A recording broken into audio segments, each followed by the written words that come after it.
Ed, what's the matter with you? You've had that long face.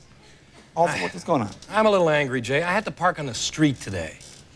And you have a space right outside the... No, wait, no, don't feel sorry for you. You only encourage him. I do have a space outside the studio, but that grinning idiot Kevin Eubanks took my spot. Kevin? Kevin, is that true? Did you take his spot? Well, I did because you were in my spot. No, when I came in, I was the first in this morning, and there was a guy working on his car. Car was broken down in my spot. The guy was... You were duped, Jay. I wasn't duped. The guy was lying under the car fixing it, and I figured he'd be out of there in 5 minutes. He's even dumber than you said he was, Kevin. What are you talking about? We have some footage from, security footage. You want to check it out? Sure. Alan, you want to roll that? What are you talking about?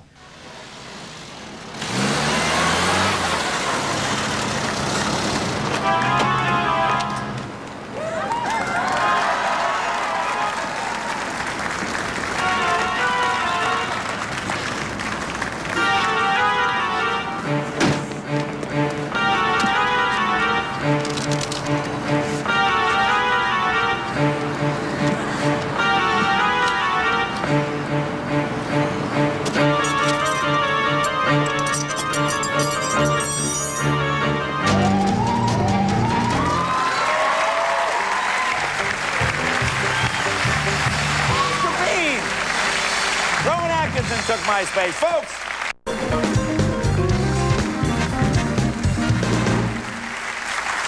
My next... Boy, it's a good show tonight. Everybody is more talented than I am on the show tonight. No. I'm very jealous. My next guest stars as Mr. Bean, the highest-rated show on British television. He now has come out with a film version called Bean. This is the only film to make $100 million without even being in the United States. Made $100 million, and that's just on the island of Trinidad, all right? That shows you how hot this guy is. It'll be released November 7th. Please welcome Rowan Atkinson.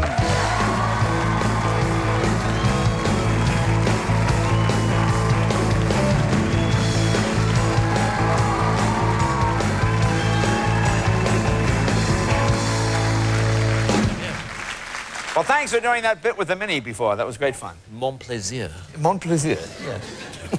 No, you know... My pleasure. Sorry. Yes. Now, I know you're a bit of a car fanatic. Yes. I have a car-buying disease, almost as bad as yours, Jim. Yes, it's a terrible disease. But not quite as bad as yours. Yes, I like cars. I like quick cars in particular. I like cars that go more quickly than other cars.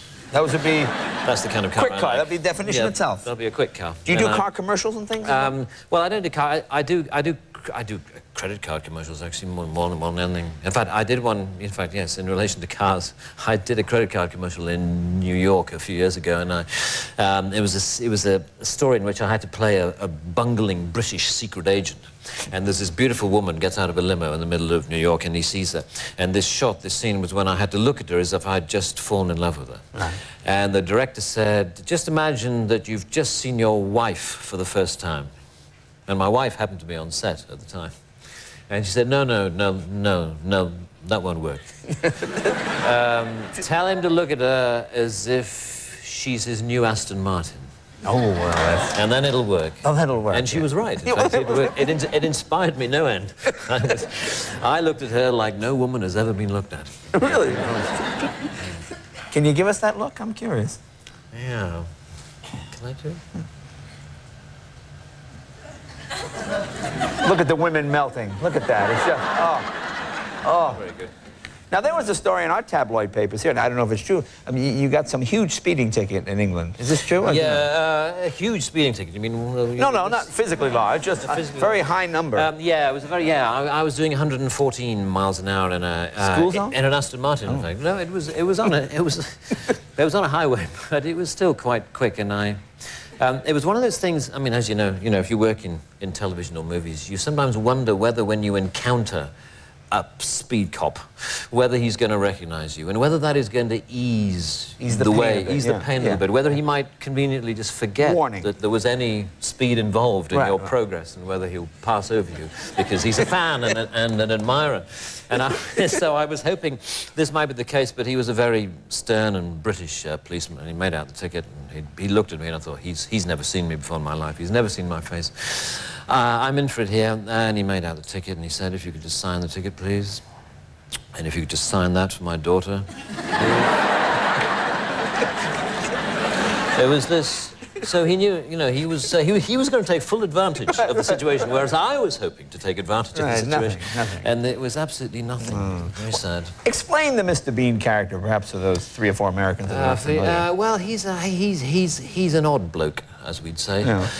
He's a child, really. He's a child who's grown up physically, but not mentally. Yeah. So he's stuck a sort of age around 9 or 10 mentally. If I ever want to know how Mr. Bean is going to behave in any given situation, I merely think about how a 10-year-old boy would behave. Right. And basically, he would ignore the people and concentrate on the toys, you know, on the switches, on the lamps, on the taps, on all that sort of thing. And Bean is very, very mechanical, as you saw there. He's always got a very mechanical solution to any problem. But he's got this schizophrenic, this very childish nature, which I find extremely funny. I mean, we British, we like childish humour. Yeah, and well, in fact, you like child. I mean, you like... Well, the toilet humor, you know. Well, the great thing about yours is, you do so much of it silent. It plays in any country. I mean, yes, people get it the way you know, Jerry Lewis or Roberto Benigni or any of those guys. You know, it all plays very well. Now, do you get ideas from real life, and you just sort of go scope things? And I mean, I think, in fact, there was a story that I heard last weekend, which I didn't quite believe, but it was a true story, and a friend of mine told it, and talk about toilet humor, which we like a great deal, and which you like sometimes. Nothing like a good toilet and it was, and there's a bit of it in the Bean movie, actually, but not too much. But anyway, it was this story of a friend of mine who went to a party, a housewarming party. This house had just been built, and he'd been invited to it, and he was late. He'd stayed late at work, and he was rushing to this party. He arrived at the party and suddenly realized this is the ultimate toilet joke. But don't retune, please. That he arrived at this party, and he suddenly he was desperate to go to the toilet, and in quite a big way he needed to go to the toilet. So he went and he came and he burst in the front door of the house, and there was a door by the front door, and he opened that door, and sure enough, it was a toilet. And there was a toilet, and he closed the door and he locked it, and he sat down and he relieved himself in the way that, you know, that he needed to relieve people. And he felt much better for it. And then he realized that the house had not actually been quite completed. And that the toilet was not actually connected. There was no water going in, and there was no drainage coming out. And he'd left this significant calling card of his own. And he sat there, and then he realized that it wasn't, in fact, it wasn't, it was a little office, it was a little study that they just dropped the toilet down in. It wasn't supposed to be a toilet at all. And because it wasn't supposed to be a toilet, there was no toilet paper. And he was sort of thinking, what the hell am I going to do? And he rummaged around it in his briefcase, and he found some writing paper lying at the bottom of his briefcase, which is about the right size, you know. It's right. Sort of so he used the writing paper as you would wish to use toilet paper, and then he suddenly realized that it was his headed notepaper that he'd used. It had his name, Richard Steiner, written across the top, and he left the paper on top of what he left in the toilet. And it was this fantastic way that it was the least anonymous way you could have committed this heinous social crime. And he picked up his briefcase and he ran out of the house. And he didn't need to send a thank you letter because, you know... Right, he left it... In effect, he left his identity. But I thought, dear me, if this doesn't end up in a movie or a TV show, it would be very sad. Now, we have a clip of the film? Story. Oh, yes. Yeah, let's see. Yes. Just need to set up here. What's happening in this scene? That's a great scene. Yeah, Mr. Bean has been arrested for doing terrible things to Los Angeles. To a fairground ride. He's in Los Angeles. He's been arrested, and this is what happens at the police station. Take a look.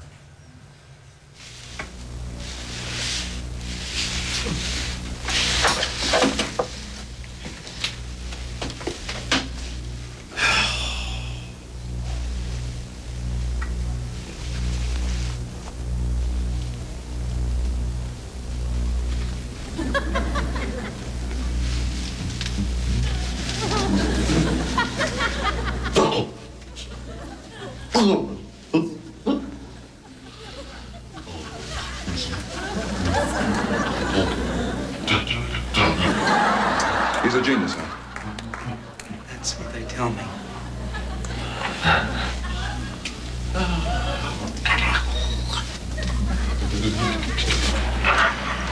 Well, it looks like a fruitcake to me.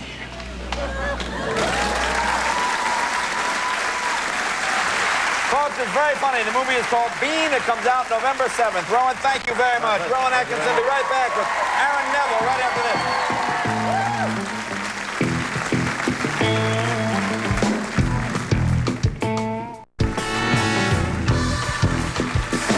Folks, tomorrow night on the program, actor Ethan Hawke will be here from NYPD Blue, Kim Delaney, and hand musician, I'm not sure what that is. I think it's kind of farting sounds. Hand musician. John Stevenson will be here, and we'll be right back with this guy, the music of Aaron Neville, right after this. Hand musician.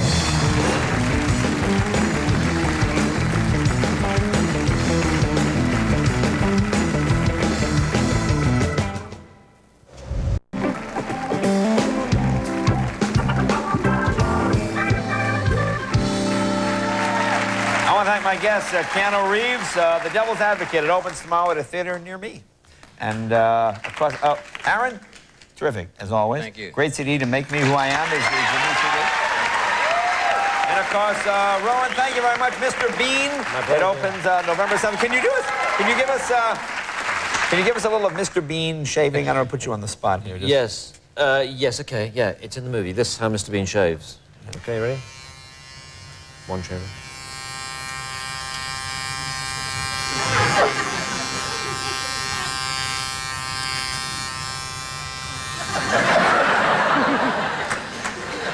I want to cover all bases. There you